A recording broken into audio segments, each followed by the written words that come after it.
성품 영성, 성품을 연 네 번째 주제 말씀을 나누겠습니다. 다윗과 사울에 대한 메시지를 나눌 건데요. 다윗과 사울, 용서에 대한 주제입니다. 어제는 사랑에 대한 말씀을 나눴습니다. 다윗과 요나단, 사랑이 무엇인가? 성경에 보니까 여러분 사랑이라는 단어가 성립이 되려면 대상이 필요합니다. 그럼 성경에서는 어떤 대상을 사랑하라고 말씀하시는지 한번 생각해 보세요. 먼저는 하나님을 사랑하라고 합니다. 하나님을 사랑하는 건 곧 말씀을 사랑하는 것이죠. 말씀을 사랑하는 것은 말씀을 가까이 하는 것입니다. 그럼 말씀을 가까이 할 때 우리는 말씀에 순종할 수 있습니다. 근본적으로 하나님을 사랑하라고 말씀하시죠. 그러면 그 하나님을 사랑하는 것을 이제 우리의 삶 속에서 누구를 향해 그 사랑을 흘려보내야 되느냐? 사랑의 대상을 저는 이후에 더 있을 수도 있겠지만 제가 아는 범위에서는 또 이후에 세 가지로 또 나눠서 설명하시는데, 첫 번째 대상이 형제를 사랑하라고 하세요. 형제를 사랑하라. 좀 이제 그 다음 나눌 때마다 그 단계가 조금씩 어렵다라는 느낌이 들 겁니다. 그리고 두 번째 사랑의 대상은 이웃을 사랑하라고 하죠. 근데 이웃이라는 것은 소외계층을 말하고 있습니다. 그래서 야고보서 1장 27절인가 거기에 보면 이렇게 말씀하세요. 참된 경건은, 하나님이 받으시는 경건 생활은 무엇이냐? 고아와 과부를 환난 중에 돌보는 거예요. 환난 중에 있는 고아와 과부를 돌보는 것이 영성이라고 말씀하세요. 진짜 믿음이라고 말씀하십니다. 새 속에 물들지 아니하며, 그리고 또한 고아와 과부를 환난 중에 돌보는 것. 여러분, 이웃은 누구입니까? 라는 질문했을 때 이웃을 내 몸과 같이 사랑하라, 누구죠? 환난 중에 있는 소외된 계층이 말하고 있습니다. 그 성경의 율법에, 모세오경의 율법에 기록된 내용들을 가만히 들여다보면 이런 소외 계층에 있는 그 당시 나그네, 그리고 과부, 그런 고아, 그 가정의 환경에 결핍이 있는 사람들을 도우라고 말씀하고 계시죠. 그래서 그 추수할 때, 거둘 때에 포도를 거두든 어떤 열매를 거두든 할 때 땅에 떨어진 것은 담지 말라고 하십니다. 왜냐하면 어려운 이웃들이 얼마든지 그것을 가져갈 수 있도록 배려하라는 거죠. 그게 율법의 계명 중에도 있었어요. 그리고 11조가 드려지는 부분에 있어서도 정확한 기간을 정해주시면서 그 11조가 드려지는 그 11조가 교회를 지금으로 보통 그 당시 보면 그 제사장들이죠. 제사장들을 위한 용도로 쓰이기도 했지만, 또 한편으로는 불우한 이웃들을 돕기 위한 목적으로 11조가 활용되었습니다. 그렇다고 해서 11조를 개인적으로 그 이웃을 돕는 데 쓰라는 의미는 아닙니다. 그럼 세 번째 대상은, 사랑의 대상은 원수를 사랑하라고 하셔요. 그러면 여기서 말씀드리는 이 사랑하라라고 강조하는 대부분의 내용은 이웃 사랑과 원수 사랑이십니다. 그럼 여기서 생각할 수 있는 건 바로 이거예요. 사랑하기 어려운 대상을 향해서 주님이 사랑의 명령을 말씀하시는 거지, 누구나 사랑할 수 있는 대상을 향해서 사랑하라고 말씀하시진 않으셨어요. 그죠? 생각을 해보세요. 누구나 쉽게 사랑할 수 있는 대상이에요. 사랑하라고 할 필요가 없죠. 당연히 하니까요. 나에게 잘하는 이웃을 사랑하는 것은 사랑이 아니래요. 그건 사랑이 아니라고 말씀하십니다. 사랑은 무엇이냐? 사랑은 사랑할 수 없는 대상을 사랑하는 거예요. 사랑하기 어려운 대상을 사랑하는 것입니다. 그 중에서 오늘 다루는 내용은, 어제 나눴던 내용도 요나단과 다윗과의 관계 안에서도요, 요나단이 다윗을 사랑하기 어려운 관계인 거예요. 아버지, 실제 자기의 친아버지와의 관계가 틀어진 상태에서 다윗과 사울의 관계를 알고 있다 보니까, 요나단이 다윗이 하나님께 쓰임받는 사람이라 할지라도 이것을 받아들이는 것이 여러분 쉬울까요? 사랑하기 어려운 대상인 겁니다. 근데 뭐의 기준을 삼고 있어요? 하나님의 뜻의 기준을 삼고 있습니다. 삶 자체의 중심이 하나님의 뜻인 거예요. 하나님 중심의 삶으로 자기보다 더 한참 어린 다윗을 받아줍니다. 오늘 사랑의 대상은 누구냐면 완전 원수예요. 서론이 길었습니다. 이웃 사랑의 주제가 긍휼과 자비라면 원수 사랑의 주제는 용서입니다. 오늘 그 용서를 간단하게 다룰 거예요. 말씀 한번 찾아볼까요? 사무엘상 24장 1절로 7절인데요. 첫 번째 주제, 용서, 억울함을 호소하다. 용서가 마지막에 마무리될 때는 그래도 아름다운 열매 결실을 맺게 되지만 그 용서가 되는 첫 번째 단계에서 겪는 것은 억울함입니다. 그 억울함은 분노를 낳아요. 억울함. 우선 한번 볼게요. 말씀 먼저 보겠습니다. 24장 1절로 볼게요. 한 절씩 저랑 교독할게요.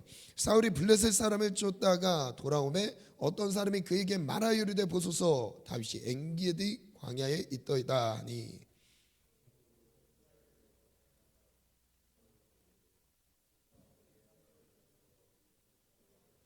길가 양의 우리에 이른즉 굴이 있는지라 사울이 뒤를 보러 들어가니라.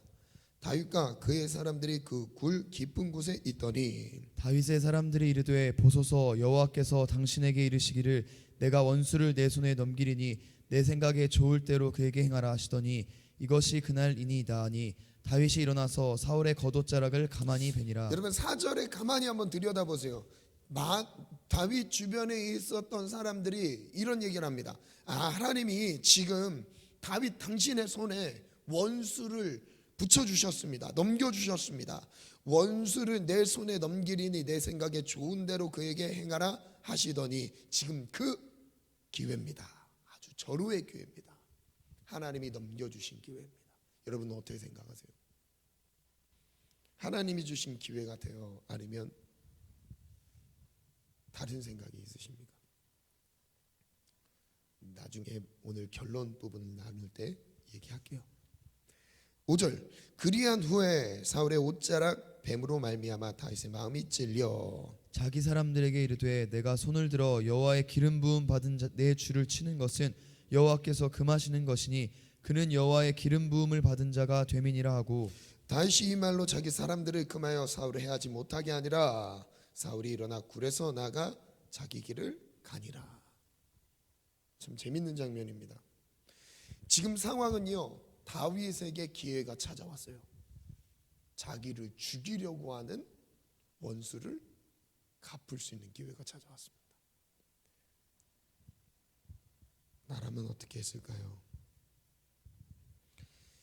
주변 사람들은 하나님이 주신 기회라고 하는데 넘겨주셨다고 하는데 그래서 그 기회를 살려서 죽이라. 단번에 죽일 수 있다. 6절에 보니까 다윗은 어떻게 받아들이냐. 6절에 보니까요 이렇게 말해요. 내가 손을 들어 여호와의 기름 부음을 받은 내 주를 치는 것은 여호와께서 금하시는 것이다.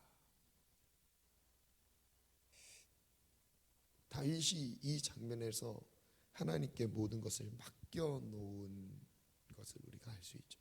그럼 여기 지금 이 내용에서는 다윗이 어떤 감정을 느끼고 있는지는 다루지 않고 있습니다. 다만 이 용서하기 위해 억지로 이제 자발적인 마음 안에서 너무 기쁘고 행복한 가운데서 주께 맡겨드립니다. 이런 상황이 아니에요. 억지로 하나님의 말씀이기 때문에 순종하는 거예요. 어떻게 할 수 있냐면요. 시편 57편을 한번 볼게요. 시편의 57편에 이 내용은요. 다윗이 지금 읽었던 본문 안에서 느꼈던 감정을 시로 적었던 내용입니다. 한번 읽어볼게요. 제가 하나님이여 내게 은혜를 베푸소서 내게 은혜를 베푸소서 57장 1절부터입니다. 내 영혼이 주께로 피하되 주의 날개 그늘 아래에서 이 재앙들이 지나가기까지 피하리이다. 내가 지존하신 하나님께 부르짖으며 곧 나를 위하여 모든 것을 이루시는 하나님께로다. 그가 하늘에서 보내사 나를 삼키려는 자의 비방에서 나를 구원하실지라. 하나님이 그의 인자와 진리를 보내시리로다. 내 영혼이 사자들 가운데서 살며 내가 불사르는 자들 중에 누웠으니 곧 사람의 아들들 중에라. 그들의 이는 창과 화살이요 그들의 혀는 날카로운 칼 같도다. 하나님이여 주는 하늘 위에 높이 들리시며 주의 영광이 온 세계 위에 높아지기를 원하나이다.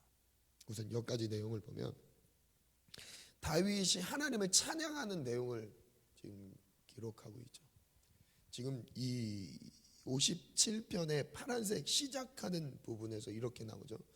인도자를 따라 알다셋에 맞춘 노래, 다윗이 사울을 피하여 굴에 있던 때에 썼던 책이다 시다, 이렇게 기록되어 있죠. 원수들의 이가 창 같고 혀가 화살 같은데 지금 다윗은 그 모든 상황을 하나님께 맡겨드리고 있어요. 맡겨드립니다. 6절 해볼게요. 한번 6절 읽어볼래요? 시작. 그들이 내 걸음을 막으려고 그물을 준비하였으니 내 영혼이 억울하도다. 그들이 내 앞 웅덩이를 팠으나 자기들이 그 중에 빠졌도다. 지금 다윗이 느끼고 있는 감정은 뭡니까? 억울함입니다. 얼마나 억울할까요? 잘못한 게 없어요. 그런데 죽이려고 해요. 한두 번이 아닙니다. 계속 쫓아다닙니다. 병력을 이끌고 따라오고 있어요. 다윗 어떤 감정일까요? 억울함. 그 다음 하나님이여 내 마음이 확정되었고 내 마음이 확정되었사오니 내가 노래하고 내가 찬송하리이다. 8절부터 11절까지 한번 읽어볼까요? 시작. 내 영광아 깰지어다. 비파야 수금아 깰지어다. 내가 새벽을 깨우리로다. 주여 내가 만민 중에서 주께 감사하며 문나라 중에서 주를 찬송하리이다. 무릇 주의 인자는 커서 하늘에 미치고 주의 진리는 궁창에 이르나이다. 하나님이여 주는 하늘 위에 높이 들리시며 주의 영광이 온 세계 위에 높아지기를 원하나이다. 아멘. 그리고 59장으로 또 한번 넘어가 볼까요? 사울이 사람을 보내어 다윗을 죽이려고 그 집을 지킨 때에 썼던 다윗의 시. 나의 하나님이여 나의 원수에게서 나를 건지시고 일어나 치려는 자에게서 나를 높이 드소서. 악을 행하는 자에게서 나를 건지시고 피 흘리기를 즐기는 자에게서 나를 구원하소서. 그들이 나의 생명을 헤아리고 엎드려 기다리고 강한 자들이 모여 나를 치려하오나 여호와여 이는 나의 잘못으로 말미암음이 아니요 나의 죄로 말미암이 아니로소이다. 내게 허물이 없으나 그들이 달려와서 스스로 준비하오니 주여 나를 도우시기 위하여 깨어 살펴 주소서. 다윗이 어떤 마음으로 새벽을 깨웠을까요? 분명히 57편에 보면 다윗이 새벽을 깨우면서 기도했던 것을 알 수 있죠. 새벽을 깨우면서 하나님을 찬송하며 예배했던 것을 알 수 있습니다. 어떤 상황에서요? 죽음의 위협 속에서 그를 건지시는 하나님을 느끼고 있습니다. 언제 죽을지 모르는 위협 속에서 하나님의 보호하심을 간절히 찬양하고 기다리고 있어요. 그게 매일매일이에요. 매일매일 다윗이 새벽을 깨우면서 하나님을 의지하며 기도할 수밖에 없었던 이유는 그 상황을 하나님께 맡겨드렸기 때문입니다. 만약에 원수를 자기 손으로 갚았다면요, 하나님 그 원수에 대한 두려움 이런 게 없었겠죠. 하나님의 신뢰하는 마음이 이것처럼 간절하진 않았을 겁니다. 얼마나 그 긴장감 속에 살았을까요? 여러분, 하나님을 의지하는 마음은 우리의 인생을 하나님께 불안함 속에서 맡겨드릴 때입니다. 그때 새벽이 깨워지는 거예요. 왜요? 기도해야 사니까요. 기도해야 주님의 보호하심이 있기 때문이죠. 그럴 수밖에 없는 상황인 거예요. 누가요? 다윗이요. 여러분의 인생, 지금 새벽을 깨우고 있는 여러분의 인생, 미래가 안정이 되어 있습니까? 새벽 안 깨울 겁니다. 하나님을 의지하지 않을 거예요. 평탄대로를 걷고 계십니까? 새벽을 깨울 필요가 없다라고 생각할 거예요. 미래에 안정된 보장된 미래가 내 앞에 나 이렇게 어려움 없이 가정의 환경이나 앞으로의 내 계획이나 이런 것에 대한 두려움이 없이 불안함이 없이 살아가고 있다면요, 새벽을 깨울 의미가 없을 겁니다. 왜? 깨우지 않아도 잘 돌아가는데. 근데 다윗은 어떤 상황입니까? 아주 긴박하고 열악한 상황입니다. 매일매일이 초조함과 불안함 속에서 하나님을 바라보지 않으면 안 되는 상황입니다. 그때 고백해요. 내 영혼이 확정되었습니다. 확정되었습니다. 불안한 상황이지만 내 영혼은 주를 바라봅니다. 오늘 그 찬양의 고백을 올려드렸으면 좋겠어요. 그 다음 또 보면요,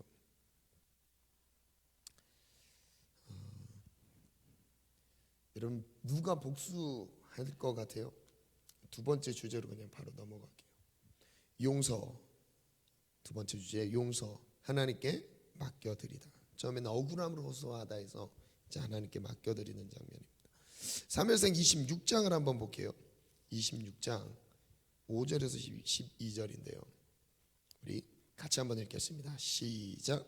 다윗이 일어나 사울이 진친 곳에 이르러 사울과 네레 아들 군사령관 아브넬이 머무는 것을 본즉 사울이 진영 가운데 누웠고 백성은 그를 둘러 진쳤더라.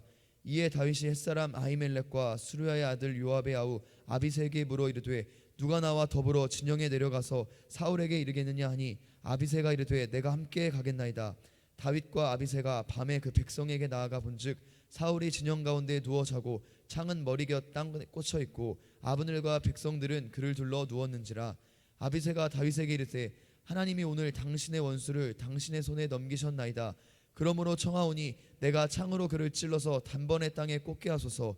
내가 그를 두 번 찌를 것이 없으리다. 8절에 보니까 또 한 번의 기회가 찾아옵니다. 이제 다윗의 아주 그 충성스러운 부하죠, 아비새가 함께 다윗과 용맹스럽게 함께 그 진영으로 들어갔어요.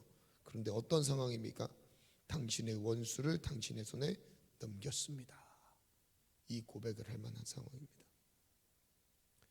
다윗에게 그래서 이 원수 사울을 쳐 죽일 수 있는 기회를 살려달라고 얘기를 하죠. 그때 다윗이 뭐라고 합니까? 9절부터 또 읽어볼까요? 시작. 다윗이 아비새에게 이르되 죽이지 말라. 누구든지 손을 들어 여호와의 기름 부음 받은 자를 치면 죄가 없겠느냐 하고, 다윗이 또 이르되 여호와께서 살아계심을 두고 맹세하노니 여호와께서 그를 치시리니 혹은 죽을 날이 이르거나 또는 전쟁에 나가서 망하리라. 11절 시작. 내가 손을 들어 여호와의 기름 부음 받은 자를 치는 것을 여호와께서 금하시나니 너는 그의 머리 곁에 있는 창과 물병만 가지고 가자 하고. 12절입니다. 시작. 다윗이 사울의 머리 곁에서 창과 물병을 가지고 떠나올 때 아무도 보거나 눈치채지 못하고 깨어있는 사람도 없었으니 이는 여호와께서 그들을 깊이 잠들게 하셨으므로 그들이 다 잠들어 있었기 때문이었다. 여기서 참 의미심장한 단어가 나오죠. 누가 잠들게 했어요? 여호와께서 잠들게 하셨어요. 그럼 지금 이 상황은 누가 설정하신 거죠? 하나님이 설정하신 거예요. 근데 그거에 대한 반응을 볼게요. 아비새는 하나님이 넘겨주신 기회로 여기고 죽이자고 하지만 9절과 11절에 보니까 다윗은 멈추게 하죠. 금지시킵니다. 그리고 하나님의 심판에 맡겨드리게 합니다. 제가 이제 그 한번 띄워주시겠어요? 세 가지 상황, 원수를 만났을 때 세 가지 상황인데, 첫 번째, 원수를 만난 상황에서 나타나는 감정들을 한번 정리해봤어요. 첫 번째 상황인데요, 내가 원수를 갚았을 때 통쾌합니다. 저 원수 꼴 좋다 이러면서 했어요. 막 2배로 갚아줬네요. 아주 적당하게 갚아줬습니다. 통쾌하죠. 근데 그 뒤에 무슨 마음이 들죠? 죄책감에 따른 불안한 마음이 듭니다. 내가 갚았을 때 왜요? 또 다른 보복이 또 올 수도 있죠. 불안한 두 번째 상황 볼게요. 원수를 갚지 않고 참았을 때 어떨까요? 지금 다윗의 상황일 수 있습니다. 억울함, 그 억울함이 뭘로 이어지죠? 분노의 감정으로 이어집니다. 여러분 용서의 단계까지 가지 않고 그래서 그냥 억누르는 참는 단계에서는요 분노로 이어져요. 내면에 분노가 있는 지체들은 잘 살펴보시기 바래요. 그 억울함에서 내가 당한 그 수모와 아픔, 고통에 대한 그 억울함을 느끼고 있습니다. 그래서 그 부분이 조금만 다른 영역에서의 자극만 딱 돼도 건드리면 폭발해요. 민감하게. 왜 저 사소한 것에 폭발하는지 뭐 이유를 모른다고 하잖아요. 아닙니다. 내장돼 있는 거예요. 그거 건드리면 폭발해요. 억울함이죠. 짓누르고 있는 거예요. 그러니까 언제 터질지 모르는 폭탄과 같습니다. 세 번째 상황을 볼게요. 세 번째 상황, 원수를 갚지 않고 하나님께 맡겼을 때입니다. 그러니까 내가 억눌렀을 때랑 하나님께 맡겼을 때랑은 좀 다른 차원입니다. 맡겼을 때는 어떤 감정을 느끼죠? 답답함을 느낍니다. 왜냐하면 기다려야 되잖아요. 답답하지 않을까요? 근데 이 안에서 하나님 결과적으로 뭘 느끼냐면 자유를 느끼게 하세요. 자유함. 그럼 여기서 질문을 가져봤어요. 질문 띄워줄래요? 왜 하나님은 원수를 즉각 심판하지 않으실까? 여러분 여기서 원수라는 말은 신약 성경에서 원한을 갚아달라고 하는 그 장면에서 그 헬라어 원문을 보니까 내게 안면에 강한 타격을 줘서 지워지지 않은 상처를 남겼을 때를 의미합니다. 그러니까 막대한 손해를 내게 입혔던 상황을 그 원한이라 그래요. 여러분의 인생에 얼굴을 심하게 가격을 하면서 지워지지 않는 상처를 당했던 경험이 있으십니까? 있을 수도 있죠. 있을 수도 있어요. 상처라는 게 그럴 수도 있죠. 근데 그 상황에 대해서 하나님 뭐라고 말씀하시냐면요, 용서하라고 말씀하세요. 여러분 그 상처를 지금 누가 당하셨어요? 그리스도께서 십자가상에서 당하셨어요. 그래서 십자가를 바라볼 때 예수님께서 당하신 모든 순환을 생각해 보면요, 우리가 겪게 되는 상처와 아픔은 사실 미세하죠. 비교 자체 되지 않습니다. 그래서 언제 우리가 용서할 수 있냐면 십자가에서 나 때문에 상처를 당하신, 고통을 당하신 예수님을 주목할 때 사라지게 됩니다. 상처는 사라져요. 언제요? 십자가 앞에서. 십자가의 흔적을 바라볼 때입니다. 그렇다면 왜 하나님은 원수를 즉각 심판하지 않을까요? 왜 그런 것 같아요? 바로 이거예요. 하나님은 원수까지도 돌아오길 바라세요. 기회를 주고 계신 겁니다. 하나님의 심판이 있을 때까지 기회가 열려 있는 거예요. 제가 며칠 전에 한번 나눴었죠. 사울이 왕이 된 지 몇 년이 되었을 때 넘어졌다고요? 2년째 되었을 때 넘어졌습니다. 그리고 남은 38년 동안은 뭐 했어요? 하나님이 기다리는 시간이었어요. 그럼 마지막 말로가 얼만큼 비참했어요? 돌이키지 않았던 겁니다.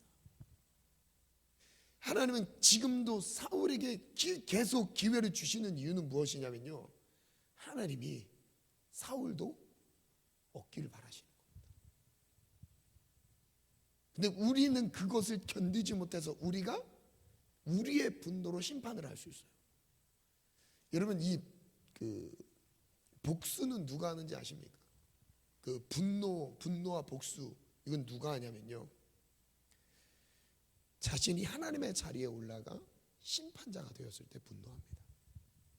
여러분 제가 아무리 큰 아픔을 당해도 그거에 대해 내가 분노할 자격은 내게 없어요. 그거에 대해서 내가 감정적으로 반응할 만한 자격은 내게 있어요, 없어요? 없습니다. 여러분, 그 자체가 무엇이냐면 하나님의 영역을 내가 차지하고 있는 교만한 가운데서 나타나는 겁니다. 지금 이제 우리 지체들이랑 독서 모임을 하고 있는 책, 이제 왜 분노하는가라는 그 책에서 조정민 목사님 쓰신 책, 그 책에서 이 부분을 좀 다루고 있거든요. 저도 다시 한번 생각해 보게 됐어요. 이 분노라는 영역, 그리고 남을 다시 내가 정당하게 심판한다라는 그 내용은 어디서 나타나냐면 하나님의 자리에 대한 내가 그 자리를 차지하는 거예요. 그래서 하나님이 그 영역 자체를 절대 허용하지 않으십니다.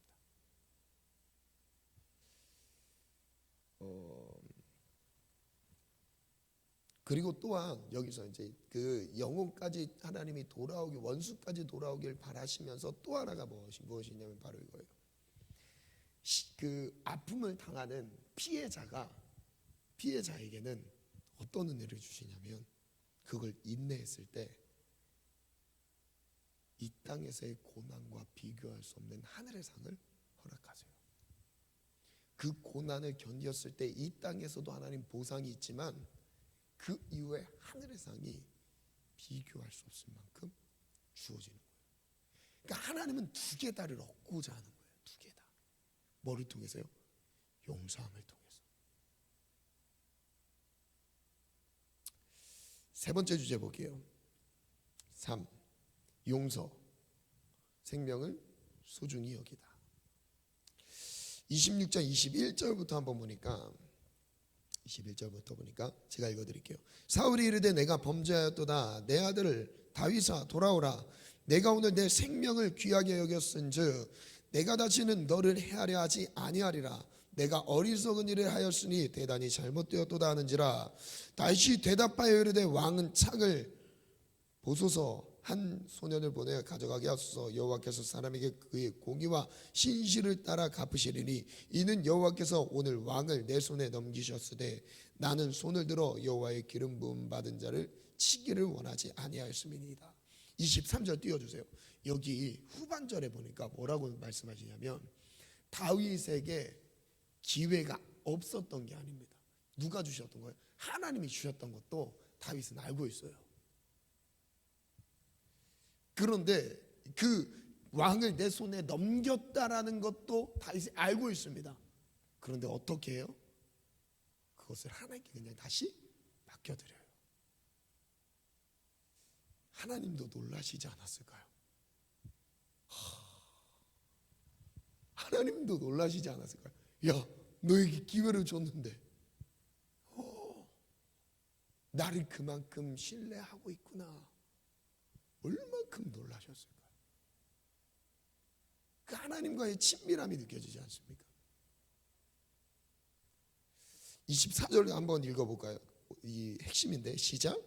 오늘 왕의 생명을 내가 중히 여긴 것 같이 내 생명을 여호와께서 중히 여기셔서 모든 환난에서 나를 구하여 내시기를 바라나이다 하니라. 저를 따라 선포합니다. 생명을 소중히 여긴 자에게 생명을 소중히 여긴 자에게 하나님은 그의 생명을 소중히 여기십니다. 그의 생명을 소중히 여기십니다. 내가 그냥 죽도록 내버려 두지 않으세요.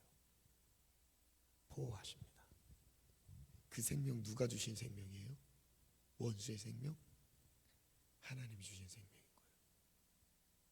그렇기 때문에 그 생명을 아끼는 소중히 여기는 다윗의 모습. 그 생명을 거두게 하는 것은 누구의 소관이에요? 하나님의 소관인 거예요.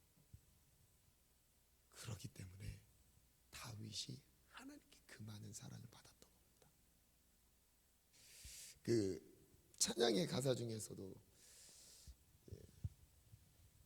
오늘 반주 해줄 반주. 모든 상황 속에서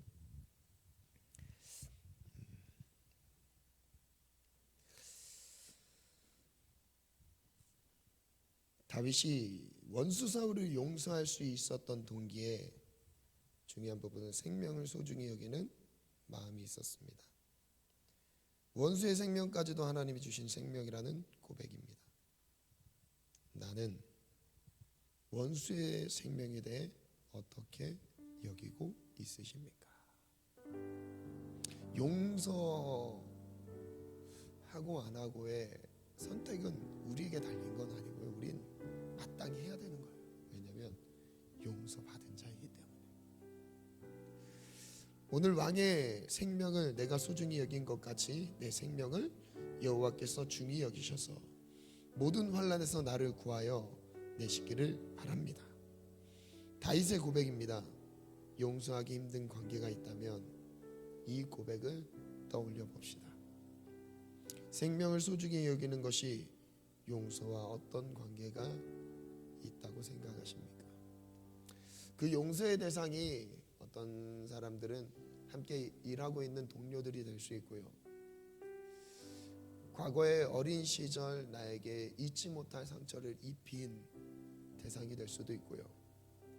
그 용서의 대상이 아니면 가까운 가족들 중에 부모님이 될 수도 있습니다. 오늘 다윗이 하나님 앞에 쓰임을 이렇게 크게 쓰임을 받았던 이유는 여기서 이 훈련의 과정을 하나님의 뜻 그 이상으로 다윗은 반응하지 않았기 때문에 했기 때문에 그렇지 않았을까 생각은 듭니다. 오늘 이 찬양에 올려드리면서 우리의 마음을 하나님께 올려드렸으면 좋겠습니다. 용서, 모든 상황 속에서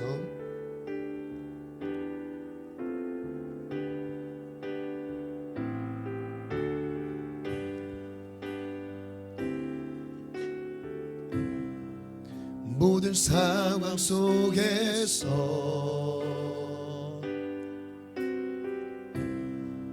주를 찬양할지라. 불 꺼줄래요? 주는 나의 큰 상급,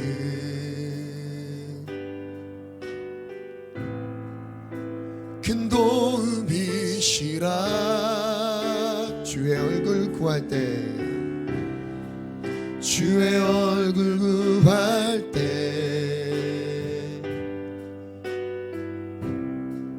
주의 영을 부사 크신 사랑 안에서, 크신 사랑 안에서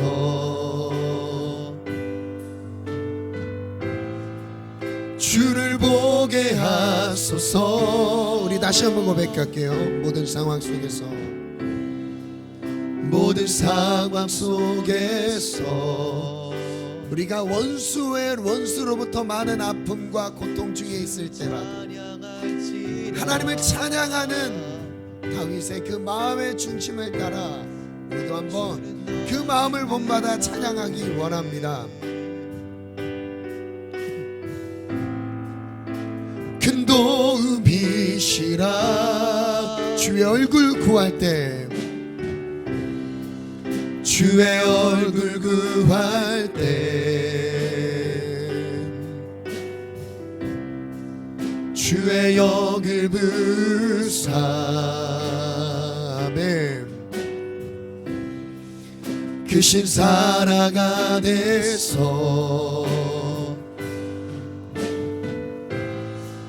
주를 보게 하소서.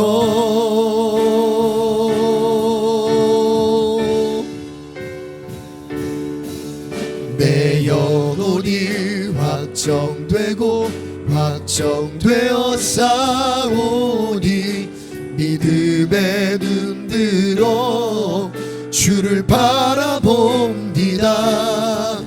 내 영혼이 확정되어 싸우니 믿음에 눈들어 주를 바라봅니다. 내 영혼이 확정되어 싸우니 믿음에 눈들어 주를 바라봅니다. 확정되고 확정되어 싸우니 믿음의 눈 들어 주를 바라봅니다. 내 영혼이 확정되고 확정되어 싸우니 믿음의 눈 들어 주를 바라봅니다. 내 영혼이 확정되고 확정되어 싸우니 믿음의 눈 들어 주를 바라봅니다. 주를 찬양할 때 주의 나라 이미 임했네. 그의 영원한 나라 보게 하소서. 내 영혼이 확정되고 확정되어 싸우니 믿음의 눈 들어 주를 바라봅니다. 내 영혼이 확정되고 확정되어 싸우니 믿음의 눈 들어 주를 바라봅니다. 이 시간은 하나님께 모든 것을 맡겨드리는 기도를 먼저 합시다. 하나님을 신뢰합니다. 하나님의 신실하심을 믿습니다. 하나님, 내가 억울한 상황에 있다 할지라도, 내가 많은 원수들로 인한 공격을 받는 상황 속에 있다 할지라도 하나님은 나를 지금 지켜보고 계시며 나를 보호하실 수 있는 분이라는 것을 믿고 의지합니다. 그런 하나님을 신뢰합니다. 먼저 하나님을 향한 신뢰의 고백을 올려드립시다. 신실하신 하나님을 고백합시다. 우리 먼저 주님 세 번 찾고 이것을 놓고 기도합니다. 주여, 주여, 주여. 우리의 모든 상황을 아시는 하나님, 나의 모든 억울함을 아시는 하나님, 하나님께 모든 상황을 맡겨드립니다. 하나님 맡겨드립니다. 하나님을 신뢰합니다. 하나님을 의지합니다. 하나님을 신뢰합니다. 하나님 맡겨드립니다.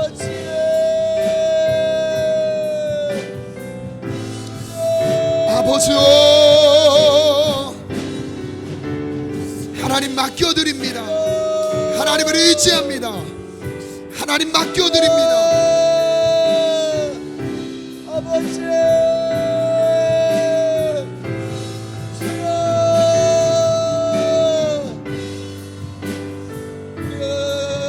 하나님 맡겨드립니다.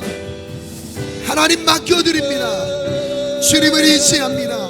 주를 신뢰합니다. 주만 바라봅니다. 주만 의지합니다. 주만 바라봅니다. 하나님, 이 어려운 환경이 오히려 하나님만 의지할 수 있는 기회가 되게 도와주소서. 하나님만 바라볼 수 있는 기회가 되게 하소서. 내 마음을 확정합니다. 확정하고 확정합니다. 하나님, 나의 전부 되신 하나님을 신뢰합니다. 주여,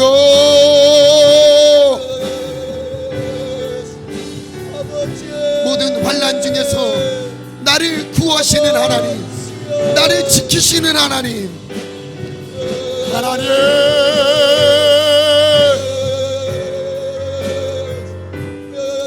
하나님을 의지합니다. 오히려 그럴수록 더욱 하나님만 바라봅니다. 하나님, 나의 모든 억울함을 아시는 하나님, 이것이 내게 분노가 되지 않도록 도와주시고, 하나님, 이것이 나를 억누르는 분노가 되지 않게 도와주소서. 아버지,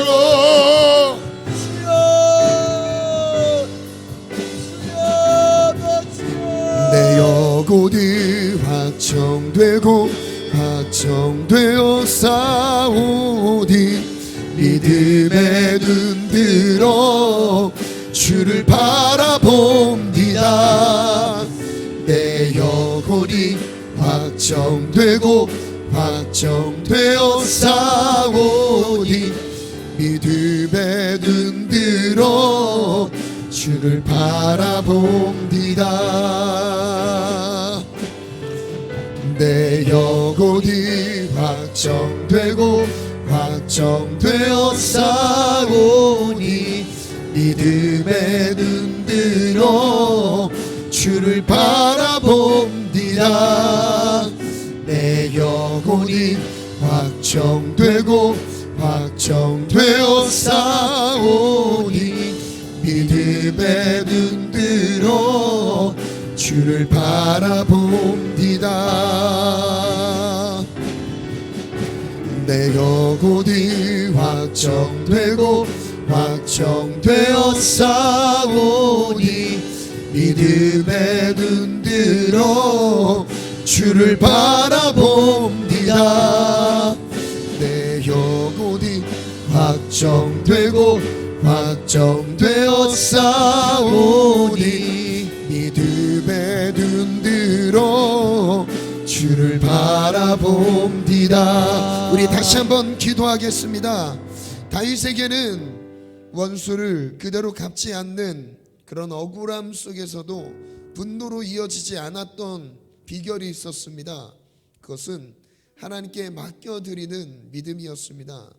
그 맡겨드림 속에서 하나님은 그것을 용서로 받아주시며 하나님의 심판에 맡겨드리는 그 마음이 이후 하나님이 인정하시는 믿음으로 여겨주셨습니다. 하나님께 맡겨드리는 그 신뢰의 기도를 받으신 그 중심 안엔 다윗에게는 생명을 소중히 여기는 마음이 있었습니다. 하나님은 그 생명을 소중히 여기는 마음을 보시고 다윗의 생명을 소중히 여기며 다윗의 인생을 지키셨습니다. 하나님, 우리 안에 생명을 소중히 여기는 마음을 구합니다. 생명을 소중히 여기는 마음, 죄인일지라도 그리고 악한 자일지라도 그가 원수일지라도 그의 생명을 소중히 여기는 아버지 하나님의 마음을 우리에게 허락하여 주옵소서. 그것이 용서로 이어질 수 있습니다. 생명을 소중히 여기는 마음, 하나님, 이것이 우리 가운데 있기를 원합니다. 제 삶 속에 있기를 원합니다. 이것을 놓고 우리 기도하며 각자 기도하고 돌아가겠습니다. 우리 다 같이 주님 3번 찾고 합심해서 기도합니다. 주여, 주여, 주여. 생명을 소중히 여기는 다윗에게 있었던 그 마음이 하나님 내게도 있기를 원합니다.